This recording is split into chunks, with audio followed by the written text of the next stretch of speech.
వివాహానికి వచ్చినటువంటి దైవజనులు, దైవజనరాళ్ళు, విశ్వాసులు, పేటలో పెద్దలు, చుట్టాలు, బంధువులు అందరూ కూడా ఈ యొక్క వివాహములో ఆ ఘనమైన కార్యములో పాల్గొనడానికి దేవుడు మనకి చక్కని హల్లెలూయా మరి చక్కని వాతావరణం మనమందరము కూడా ఈ యొక్క వివాహంలో మరి దీవెనకరంగా ఆశీర్వాదకరంగా ఉండినట్లుగా వరుణ్ణి వధువుని చక్కగా దీవించి ఆశీర్వదించి మేలుతో కృపలతో వాళ్ళని ఆదరించినట్లుగా మనందరము కూడా ఈ యొక్క స్థలంలో ఉండాలని సేవకుడిగా ఆశిస్తున్నాను.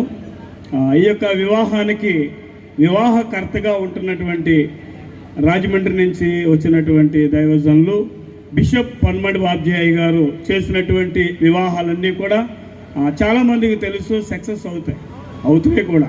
అందరిని బట్టి వారికి కూడా హృదయపూర్వకమైన వందనాలు. స్థానిక దైవజనరాలకు కూడా హృదయపూర్వకమైన వందనాలు. వివాహము జరుపుకుంటున్నటువంటి వరుడికి వధువుకి చక్కని వందనాలు తెలియజేస్తున్నాను. హల్లెలూయా.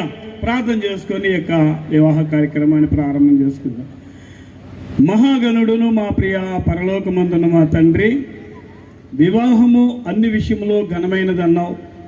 ఆ ఘనమైన కార్యానికి మేమందరము కూడా ప్రభా అర్హులు అయి ఉన్నాం. ప్రభా పిలువబడిన వారు అనేకులు, ఏర్పాటు చేయబడ్డ వారు కొందరే అన్నాం.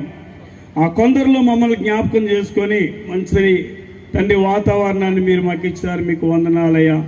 అన్ని విషయాల్లో తోడుగుండండి. కానాను వివాహంలో చిన్న లోటు వచ్చింది నాయన.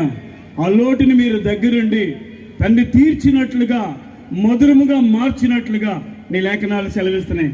అటువంటి కార్యము ఈ కానాను వారిని అందరినీ కూడా పేరు పేరున మీరే దీవించి ఆశీర్వదించమని యేసుక్రీస్తు పరిశుద్ధ నామమున వేడుకొనుచున్నాము తండ్రి. ఆమేన్.